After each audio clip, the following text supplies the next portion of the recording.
Welcome to My Life, My Choice, and I'm Dr. Aaron Ghosh, and this is our very first topic. Today we're going to be talking about breastfeeding versus formula feeding. It's the biggest decision you're going to make in your baby's life for its health and for its future. I've brought together 6 people who have got completely different views, and looking at their experience, hopefully we can give you some help on the choices you need to make. So, if you wouldn't mind, ladies, could we start? I feel really outnumbered here, don't I? So, would we mind starting at the end and then working our way around to who we are and what it is that's brought you here today? Hi, I'm Rebecca. I'm a breastfeeding mum. I started a group on Facebook called Breastfeeding Guidance and Support UK to help ladies who want to make that decision, and that's what brought me here today. Okay. I'm Nia and I'm a teacher, and I have exclusively bottle fed my baby, and I'm here just to probably look at the other side of the situation. Okay. I'm Lauren and I'm a mum of 2, and I exclusively breastfed one of my children and I combination fed the other, so I did a bit of breastfeeding and bottle feeding. All different. So I can good. talk about a little bit of I like this. both. I feel like this is a bit of an Alcoholic Anonymous meeting. I'm not going to stand up because I'm never breast or bottle fed. Right, sorry. Another Lauren. I wanted to exclusively breastfeed my son. It just didn't go to plan, but then I combination fed, and I was so passionate about the experience and how traumatic it was. I set up a business to try and create some balance around the education around breastfeeding and bottle feeding. I'm Amy. I just post about breastfeeding online, and I help run the Breastfeeding Festival in Manchester, which is just a volunteer Breastfeeding festival? Yeah. Wow. Yeah. Okay. Yeah, and I'm letting my son naturally wean and he's 5. And last but not least. Hi, I'm Sophie Maylan. I run Mama May blog and vlog, so I talk about mental health and breastfeeding, and I breastfeed my 3-year-old and occasionally my 6-year-old, but I'm from a background of formula feeding, and now I've ended up exclusively breastfeeding for 6 years. So I want to open up this discussion, and I want to show you some statements and some reasons why people may breastfeed or bottle feed, or why they feel so confused about it. And the first thing I want to do is just show you a quick video of the first statement that we've got. All mums need to at least try and breastfeed. As a mum, you should always try and do what's best for your babies. And breast milk is best. I guess the very first thing is that you always hear loads of positives about breastfeeding. Of course it's great, of course that's the big line. But it can also, in the same effect, make you feel quite guilty if you don't decide to do that. And the statistics is that a lot of women would like to breastfeed. You've said that yourself. Yeah. But by 3 months, 80% are no longer breastfeeding. So my question to you is, you broke your norm, okay? You came from a society where bottle fed was actually the main way people were feeding their babies. How did you break that? I didn't break it at first. When I fell pregnant fairly young, I stocked up on formula milk, thinking that's what my baby needed, and maybe if I could, I'd breastfeed on top of that. But luckily, thanks to online communities and breastfeeding groups and blogs, I learned more about breastfeeding. I think from my experience, obviously I'm a breastfeeding mum too, and I don't go with breast is best or formula is best. I go with informed is best, so making an informed choice. And the problem we actually get, a lot of this information comes from our experiences or our mums or our mother-in-laws sometimes. It is really, really hard. But why did you want to breastfeed? For me personally, I've got a condition called polycystic ovary syndrome, which means I find it really hard to conceive. I had to have treatments for my little girl. And from that whole just wanting to give her the best start in life, I know a lot of formula contains dairy, and I am not really good with dairy. And I know that babies can struggle with that, so I just wanted to give her what was biologically natural for her. I was going to say, can I add another dimension? I think we're talking a lot about the babies at the moment, but I think Lauren and I spoke about, I think a part of it is also the mother's understanding the impact on them, as in their identity. If I was a high flyer, I got everything right, I was Mrs. Perfection. And of course, you know, when you breastfeed, people say it is easy, but there is a period of learning. You're learning, baby's learning. Nobody prepared me for that. So I thought, I'm not getting it right, so it's probably not meant to be. Yeah. And nobody told me about how I'd feel. Me, that was a huge part of at the beginning. I nearly gave up. I'd gone into sort of parenthood with an open mind. I wasn't anti-formula. In fact, I had little cartons of formula going into the hospital because I didn't know how it was going to go. But when my daughter was born, she naturally moved towards my breast, and it was one of the most amazing things I'd ever seen, that a newborn baby who literally had only just opened her eyes and was born moved her way onto my breast. And from that moment, my decision was made that I wanted to breastfeed. But that does not mean that it was easy at all. I really struggled. I went to every breastfeeding support group I could find. I am very lucky that my mum-in-law is a midwife, so she was able to help me to try and get the latch right. It still bloomin' hurt. You know, people telling you, oh, it's not meant to hurt. I'm sorry, for me, we heard it really that. Someone was saying it shouldn't hurt. Sophie was saying it shouldn't hurt. But for so many, and I get that in my consultations, women will come in and go, should it feel like this? I don't know what it feels like. I've never breastfed anything in my life. But how does it? Yeah. So how does it feel? I mean, is it this amazing bonding experience that you get, or does that come later? Is it a learning experience where you think... Both, isn't it? It's like this constant push and pull of, I love this, I want to do this, for me anyway, but then I'm in pain. And actually, we were talking about the mental side. You know, it was a catalyst, me not being able to breastfeed, leading to postnatal depression. It was a catalyst, and people don't make the link with the mental pain health. was one of the reasons you decided not to breastfeed? Why did you decide not to? I wanted to have a relationship where I didn't begrudge watching my partner sleep and I'm going, I'm up again and I'm feeding. And so from day one, when my baby was born, the first person to feed him was his dad, because they were doing things with me. And I feel that he's got a relationship with him because he has that time where I can leave or I'm upstairs. And I also feel, for me, if I didn't sleep, my relationship with my baby would have been very different, and that would have affected my mental health. So is it really about happy baby? Or I think happy baby, happy mum, happy both, baby. yeah. And I think that's got to certainly be a part of it, because I think we often overlook how the mum is feeling, and I think that is the issue with saying breast is best, because what is best? Is it best that you breastfeed but that you're so exhausted that you can barely function, that you can't drive safely, that you can barely get up in the day, that you're depressed? You know, is that best? I want to show you a clip from Joey Salads. He's done a really good social experiment, and I think it'd be really important that if we see this, how people react to it, and actually what does that mean about this society and on breasts? There's private places that you can actually do this. Like, you don't need to be doing that in public places. I'm so sorry. Like, he's very hungry. He's been crying, and I just want to take him out from the store. No, that's fine. It's just like, I have kids too, and like, we always find a place and a time where we need to do it, so we're not doing it in public.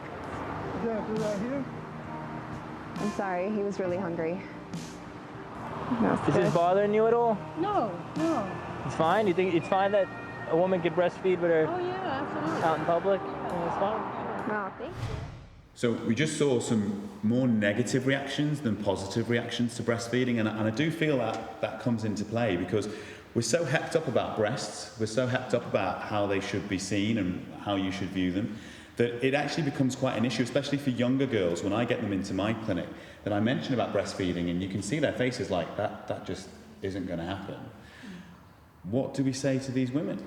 Well, I had an experience in public breastfeeding which was quite embarrassing, where I didn't know the right thing to wear, and I was wearing a little summer dress, and my baby was hungry. It was my first time public breastfeeding, and I had to pull my dress down, get my breast out, and milk literally squirted over like the person beside me. I wanted to die. And it was in a coffee shop. There were quite a few older men who just didn't know where to look, and it was just horrendous. And it really affected me, actually. I know I'm laughing about it, but it really affected me wanting to publicly breastfeed. But what does offend people about feeding in public? What is it? I don't know. I think, do you know what? I think it goes back to dynamic between men and women. And I think there's this whole kind of men look at boobs as a sexual object. That's kind of what we know boobs for, let's be honest. And suddenly it switches and suddenly it belongs to a baby.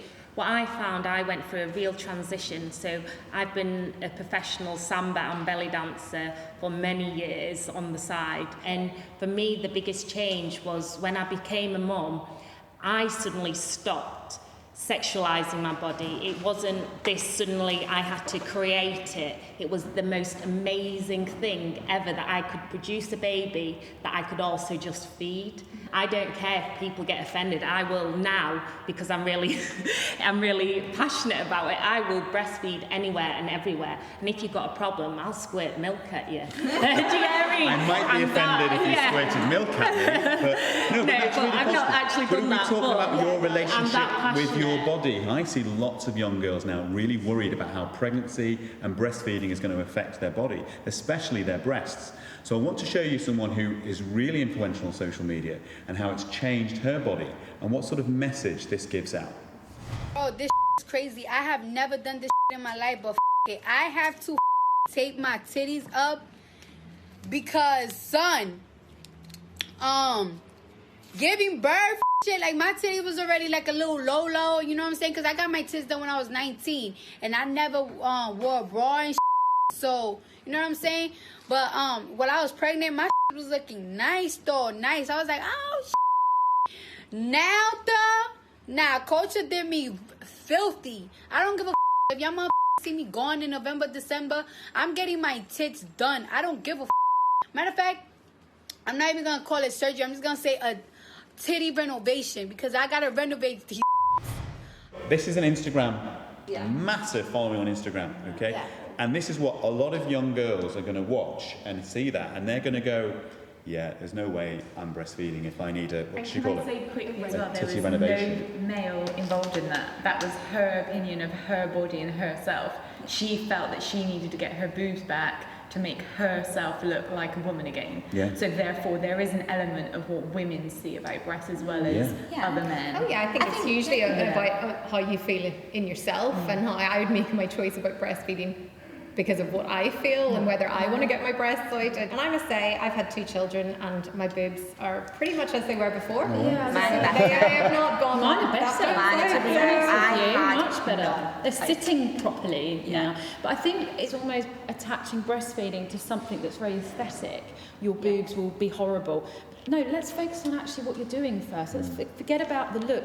Oh, you're going to lose weight. Let's not attach it to something. Yeah, it's not completely separate. It's separate. It's independent. It's sexualising again. From my experience, I went to an antenatal class and it was about breastfeeding. In the clinic, it's got leaflets and posters about breastfeeding. You go online and there's breastfeeding support groups. You try and find a bottle feeding support group. It's not. And there isn't it. Is there no Facebook?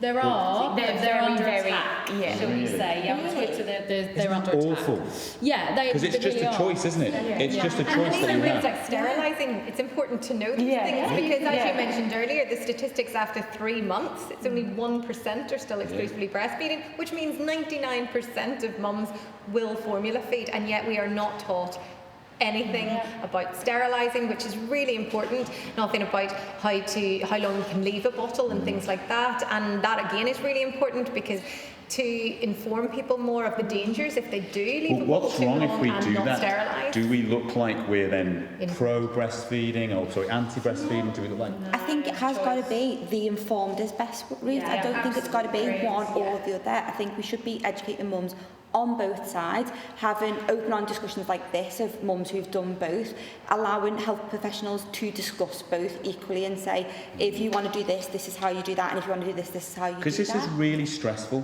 for women, mainly women, because it's your first choice, it's your first health choice. You want to do what's best. And where is the support as well for, there's a lot of gay people now having children who 2 men can't breastfeed. What about a woman who's lost breast through cancer and can't breastfeed? What about women who are sexually abused and don't want to use their breasts? There's no support for those people who actually physically can't or have mental links as well to breastfeeding. Yeah, I know I was really lucky because I had peer supporters. So in Wakefield there's a charity called FAB, so they came round to my house, and I also had a midwife who was just really down to earth and realistic with me. It was about me and my baby, it wasn't about anybody else. And so, for example, I was considering stopping breastfeeding because my mental health was really bad. But actually she was like, well, that's fine, that's a choice if you think that's best. But actually in your breast milk, you've got serotonin. And actually, when you're breastfeeding at night and you're co-sleeping, it helps you sleep. So I see lots of mums who can sometimes have real difficulties, especially with like latching, okay? And if they feel that stress because they're not able to breastfeed, they can often feel really guilty, and that can go on to postnatal depression. So I want to show you the next clip. It's from BBC Three, Is Breast Best by Cherry Healy, okay? I was absolutely sure that I was going to be able to breastfeed. And I just assumed that it'd be easy and it'd be fine. And when it came to it, it was absolutely not in any way fine or easy. Every single time I breastfed, it was absolute agony. And it wasn't just a little twinge for the first minute. It was for 20 minutes while she was breastfeeding until I couldn't cope with it anymore and I gave up. And actually by then, I had got mastitis, which is a breast infection, and my boobs went bright red and were hotter than the sun and hard to touch. It made me feel like a massive failure. You think, God, if breast is best and I'd given my baby the bottle, what kind of mum does that make me? So what advice would you give her? Well, I completely relate when she was saying about the agony, because I remember, I think I only got to 4 weeks because I'm stubborn. Every time I went to someone, they told me my latch was fine. But I was like, this is so painful, it cannot be fine. And I just finally got it right. So I completely understand, and I think the push for celebrating and normalising breastfeeding, in my eyes, my hope, is that it just desensationalises all this guilt. For me, as I said before, with my polycystic ovaries, I got told that I may not be able to breastfeed. And I went and got some donor breast milk off that. Yeah, it was amazing. Sorry, donor breast milk. Yeah, Is like, so some women will... This is like a wet nursing. Yes, pretty much, yeah. Is that healthy? Is that... Yes, very fine. I've done it. Absolutely fine. The milk's tested. If I needed to give my child milk and there was donor milk, I would definitely use it. I think I might feel a bit uncomfortable if another woman was actually breastfeeding. I was like, oh, I wouldn't want a wet nurse, I wouldn't want that bond, I wouldn't want somebody else to feed my baby. But actually, when I was put in that position, if somebody would have said to me, do you know what, I'll breastfeed for you, I'd have gone, please do, because that would have still made her latch, it wouldn't have affected my feeding at all. I think there is this whole, and I think it is a misconception, of babies not sleeping through, so if I switch to formula, they're going to sleep through the night, which I didn't personally find. It was still the same. It was a whole year he didn't sleep for, my son. But I think that that's pushed in. And you know, we were discussing, when you don't sleep, it's a basic human need. When you don't sleep as a mum, I mean, I remember turning to my mum saying, Mum, I think I'm going to throw him out the window. And she went, okay, I think we need to talk to someone. But, you know, because I was desperate. So that coupled then with this, well, if breastfeed's like this watery stuff and, you know, formula's substance. And I, as I say, I did both, but I didn't see, it didn't change it. But I think there is a definite push of give him some formula, sleep through. Okay, we're aware that there's loads of different choices. There's not a right choice or a wrong choice. It's what choice you can do. If you're going to breastfeed, it sounds like you need to be really courageous. You need to be really positive about it, and you need to go through the tough times. And it may not be a wonderful experience all the way through, but it has a huge amount of benefits for you and the baby. What we're also seeing, and this is why the decision's so hard, is if you decide to formula feed, there isn't much information other than the back of the packet. So Rebecca, there's going to be lots of women who are going to be watching this that need information, and we've just talked about the lack of information that's often given. Where would you go, or where would you advise people to get support? I actually run a breastfeeding support group on Facebook called Breastfeeding Guidance and Support UK. I always say to the ladies, if you inbox me your postcode, I will help find support groups near you. I'll help find like a lactation consultant if there's one in your area. So Sophie, you have done a blog for a while, I know, and it's obviously getting really, really popular. But you didn't start with that. You started from a mental health point of view, but it was the breastfeeding that seemed to take off, is that? Yeah, I found a real niche online with breastfeeding mums. And so I run mamamay.co.uk, and that's about breastfeeding and mental health. And we've got a group on Facebook, Mama May's Holistic Health Club. What I would really recommend is find a group for you. It's trial and error. Not everything's going to work. So for me, it's finding a non-judgmental group that fits your style. Where do you get the information from formula feeding? What did you find? I think there are obviously information on packets and the actual bottles, but I would say there isn't much out there. So there is a formula group on Facebook now that we're part of, and that you can go on there for just general questions or there's advice. I see far more issues when mums start to change that formula because Yes. for the right reasons, they think baby's got a bit of reflux, so rather than getting in to see me because it takes them 3 weeks, they decide to go and change the formula. And actually that's been the worst thing they could have done because it's taken that long for the baby's digestion to get used to it. But this is where I guess your website comes in. Yeah, so we set up a parenting chapter, which is an online course provider for parents. For me, it's about having informed choices and getting the message through as early as pregnancy, even actually earlier thinking about trying for a baby, so that we're not just trying to deal with it once we're in the midst of, am I breastfeeding, am I bottle feeding? And we do it all online because we recognise that, you know, when you've had a baby, you're not quite ready to go out. We cover breastfeeding, bottle feeding, mental health, dads, because dads are a big part of the whole feeding debate.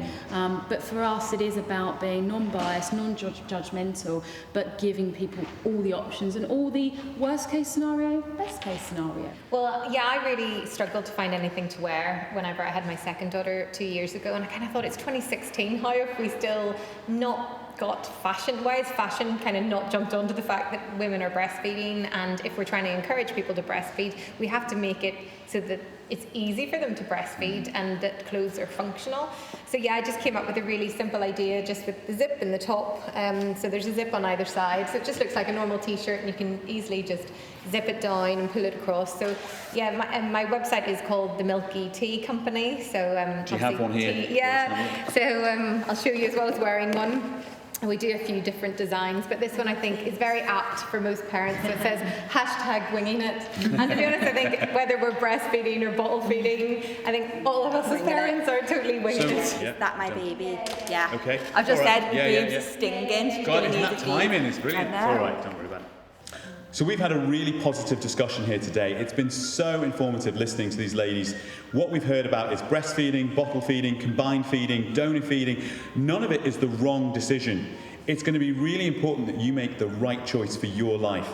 Don't beat yourself up about it. What I want you to do is subscribe to this channel, get involved in this conversation, and let's see what you have to say.